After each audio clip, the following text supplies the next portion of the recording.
Today we will start that is folic acid deficiency anemia. Yes, this folic acid deficiency anemia is occurred because of the problem of absorbing the vitamin or the diet which is lacking of folic acid. So folic acid is composed of what? It composed of pectin ring which is connected to PABA, that is para amino benzoic acid,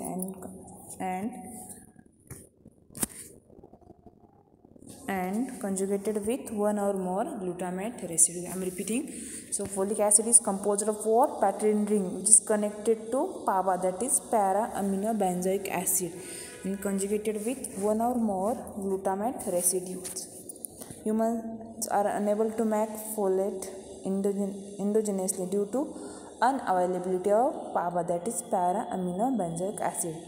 This folic acid is required for synthesis of purine. This folic acid which is required for synthesis of purine for DNA. Thus the folic acid deficiency ultimately causes the impaired DNA synthesis. So what are the symptoms of this deficiency of folic acid? Extreme numbness, that is lack of sensation. Then second, tender tongue, that is inflamed taste bud. First, that is extreme numbness, that is lack of sensation. Then second symptom, tender tongue, it means inflamed taste bud. Then tingling in hand and feet, that is prickling and stinging sensations. Then next symptom, diarrhea. Then loss of appetite. Then muscle weakness, fast heartbeat. These are the few symptoms of this deficiency of this folic acid, that is extreme numbness, that is lack of sensation. Then second, tender tongue, that is inflamed taste bud. Then tingling in hand and feet. Then diarrhea, loss of appetite, muscle weakness, and fast heartbeat. Then see the pathophysiology for this. The megaloblastic anemia results from a defect or the inhibition in DNA synthesis and in rapidly dividing cells during the process of RBC production. This megaloblastic anemia results from defect or the inhibition in DNA synthesis in rapidly dividing cells during the RBC production. Then RNA and protein synthesis are also impaired.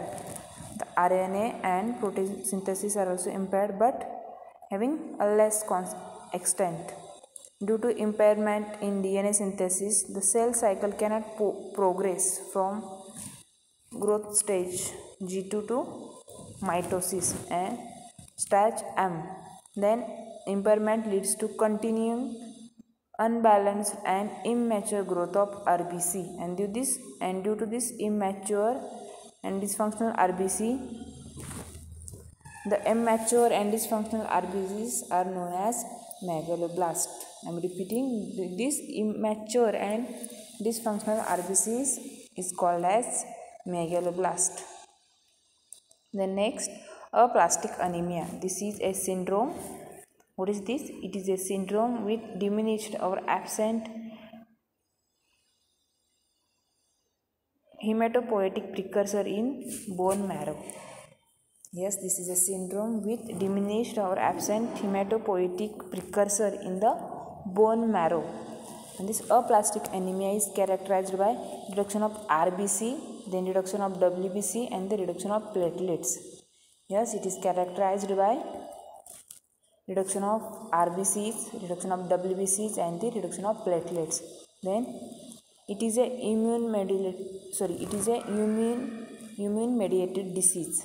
What are the symptoms of this aplastic anemia? First, it is shortness of breathing, prolonged infection, then bleeding gums, irregular heartbeat, then pale skin. These are the symptoms of aplastic anemia. Then second, hemolytic anemia. Hemolytic anemia is a form of anemia, or type of anemia due to the hemolysis. That is, hemolysis, it means the abnormal breakdown of RBC, that is abnormal breakdown of red blood cells, either in the blood vessels, that is intravascular hemolysis, or anywhere in the your body, that is extravascular, but usually in the spleen. Then it has numerous possible consequences ranging from relatively harmless to the even it causes life-threatening. The general classification of hemolytic anemia is either herited or the acquired hemolytic anemia. Herited hemolytic anemia or the acquired hemolytic anemia. The treatment which is dependent upon the cause and the nature of breakdown. This is a condition in which the RBCs are demobilized and eliminated from bloodstream before their normal lifespan, that is 120 days. So what are the symptoms? Fatigue, shortness of breathing, pallor, and heart failure. But in addition, the breakdown of red blood cells lead to jaundice and increase the risk of particular long-term complications such as gallstones and pulmonary hypertension. Then second, what are the causes? They may be classified according to the means of hemolysis, being either intrinsic or the extrinsic. Being either intrinsic in case where cause is related to RBCs itself, and in case of extrinsic, the factors which are external factors or the external causes. Then intrinsic effect may include problem with RBC protein or oxidative stress handling, or whereas external factor it includes immune attack and microvascular angiopathies, that is RBCs are mechanically damaged in circulation. And intrinsic causes, the hereditary, that is inherited hemolytic anemia, it can be due to first, that is defect of red blood cell membrane production. Then second, defect in hemoglobin production as in thalassemia, sickle cell anemia, and this congenital dyserythropoietic anemia. Then next, defective in red cell metabolism as in glucose 6-phosphate dehydrogenase deficiency and the pyruvate kinase deficiency. Then extrinsic causes, it means acquired hemolytic anemia. It is due to what? First, that is immune mediated causes. It includes transient factor as a Mycoplasma pneumoniae infection or the permanent factors in a autoimmune disease like autoimmune hemolytic anemia. Then any of the cause of hypersplenism, increased activity of spleen. Hypersplenism, it means increased activity of spleen, such as portal hypertension. Then acquired hemolytic anemia is also encountered, is born as a result of certain infections, for example malaria. Then what is treatment for this? The symptomatic treatment can be given by blood transfusion. If there is marked anemia in cold hemolytic anemia, there is an advantage in transfusing the warm blood. In severe immune related hemolytic anemia, steroid therapy is required. In steroid resistant cases, if there is steroid resistance, consideration can be given to different drugs, that is immunosuppressant. Then sometimes splenectomy can be helpful where extravascular hemolysis, that is most of the red blood cells are being removed by the spleen. Then types of hemolytic anemia, first that is congenital or the hereditary anemia, then second sickle cell anemia, and third that is thalassemia. Sickle cell anemia, this is a blood disorder inherited from parents in which body produces abnormal hemoglobin, and this leads to sickle or the serum shape of RBC. See here, I am repeating, it is important.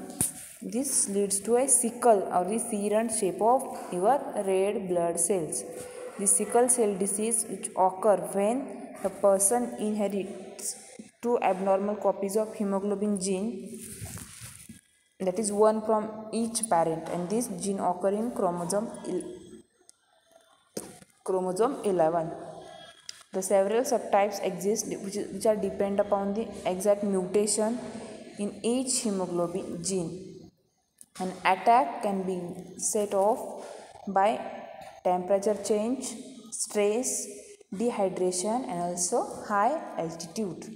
And it can also harm organs, muscles, and bones. Here we can see the structure of the sickle cell anemia. It means the shape of RBC is a sickle shape, or it is a crescent shape. Here we can see the shape of RBC. So what is treatment? It includes antibiotics, vitamins, blood transfusion, pain relieving medicines, then other medications, then possible surgery such as to correct vision problem or to remove a damaged spleen. So what is pathophysiology for this? The normal RBC are quite elastic and which allows the cell to deform the pass through the capillaries. Yes, what I am saying, the normal RBCs are elastic and which allows what? Which allows the cell to deform to pass through capillaries. And in sickle cell disease, the long oxygen tension promote RBCs sickling and repeated episodes of sickling damage in the cell membrane and decreased cell elasticity. This cell fail to return the normal shape due to this decreasing the elasticity when normal oxygen tension is restored. I am repeating, these cells fails to return what? The normal shape when normal oxygen tension is restored, as the rigid blood cells are unable to deform as they pass through the narrow capillaries, leading to vessel occlusion or the ischemia. These healthy RBCs typically function for 90 to 120 days, but sickle cell only lasts for 10 to 20 days. See here, what is important, this normal RBC typically functions for 90 to 120 days, but in sickle cell only lasts for 10 to 20 days. And next, congenital or the hereditary anemia. Congenital or the birth defect. The congenital dyserythropoietic anemia, that is capital CDA, is a rare blood disorder similar to thalassemia. CDA, it is one of many types of anemia characterized by ineffective erythropoiesis and the resulting from a decrease the number of red blood cells in the body and less than the normal quantity of hemoglobin in the blood. Here, this CDA, it is one of one type of anemia which is characterized by ineffective erythropoiesis and resulting from a decreasing the number of RBCs in the body and also less the normal quantity of or less than the normal quantity of hemoglobin in the blood. The next, that is thalassemia.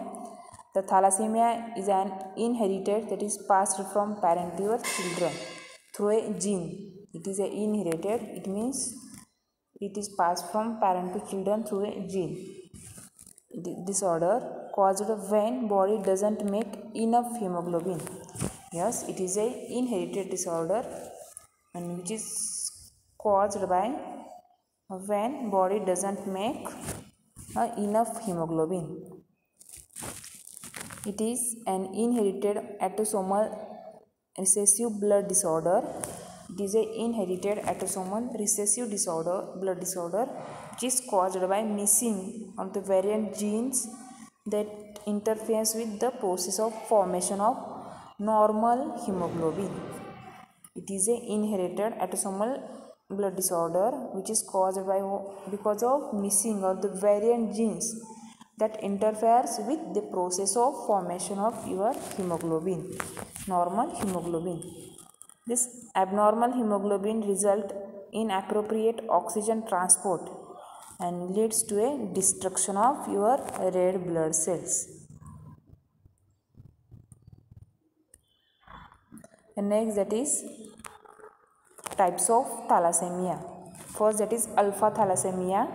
This involves the gene, that is HbA1 and HbA2, inherited in a Mendelian recessive fashion. It is also connected to the deletion of 16p chromosome. This alpha thalassemia results in decreased alpha globin production. This alpha thalassemia, what happened? There is decreased alpha globin production. Therefore, fewer alpha globin chains are produced. Few alpha globin chains are produced, resulting in excess of beta chain in adult and excess gamma chain in newborns. The excess of beta chain from unstable treatments called as hemoglobin H or HbH of 4 beta chains. Then second, beta thalassemia. Beta thalassemia are due to the mutation in a HBB gene on chromosome 11, also inherited in a autosomal recessive fashion. Then the severity of this disease, which is depend upon the nature of mutation and on the presence of mutation in one or both allele. Then what are the symptoms for this? First, that is iron overload. Too much iron can result in damage to the heart, then damage to the liver and damage to your endocrine system. Then second, infection. This is especially true if the spleen has been removed. Then bone deformities, abnormal bone structure, especially in face. Then skull. The bone marrow expansion also makes bones thin. Then bone also make a brittle and increase the risk of broken bones. Then enlarged spleen. The spleen is fighting infection and filter unwanted material such as old or damaged blood cells. Then next symptom, slowed growth rate. Anemia can cause child growth to slow. Then next, heart problem. It is congestive heart failure and abnormal heart rhythm may be associated with severe thalassemia. So it is treatment, that is blood transfusion. That is transfusion of RBC is the main treatment who the people having the moderate of the severe thalassemia. And second, iron chelation therapy. Here doctor used iron chelation therapy to remove the excess of iron from the body. The two medicines are used for iron chelation therapy, that is deferoxamine and second, that is deferoxerox. Then third treatment, that is folic acid supplement, and last, blood and marrow stem cell transplant. Then next, that is hemophilia, a royal disease. This hemophilia is a most inherited genetic disorder that impairs the body's ability to make blood clot and a process needed to stop bleeding. I am repeating here, what is hemophilia? Hemophilia is a mostly inherited genetic disorder. Then what is that impairs the body's ability to make blood clot, a process needed to stop bleeding. Then second, this result in people bleeding longer after an injury. Then easy bruising and increased risk of bleeding inside the joint or in the brain. Then those with a mild case of disease may have symptoms only after accident or during surgery. Then bleeding into the joint can result in permanent damage, while bleeding into the brain can result in the long-term headache, then seizure or decreased level of consciousness. I am repeating here, the bleeding in joint, they can result in permanent damage. And while if bleeding in the brain, it can causes or results long-term headache, seizure, and decreased level of consciousness. Then types of hemophilia. There are two main types of hemophilia. First, that is hemophilia A, and second, hemophilia B. This hemophilia A, which occur due to the not enough clotting factor, there factor number 8. And hemophilia B, which is caused due to the occur due to not enough clotting factor 9. This hemophilia A affect about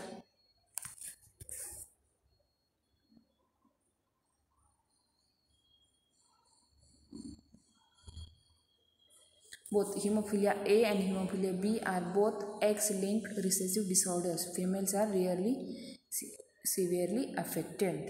Keep in mind, this hemophilia A and B are both hemophilia A and B both are X-linked recessive disorders. Yes, this hemophilia is due to the what?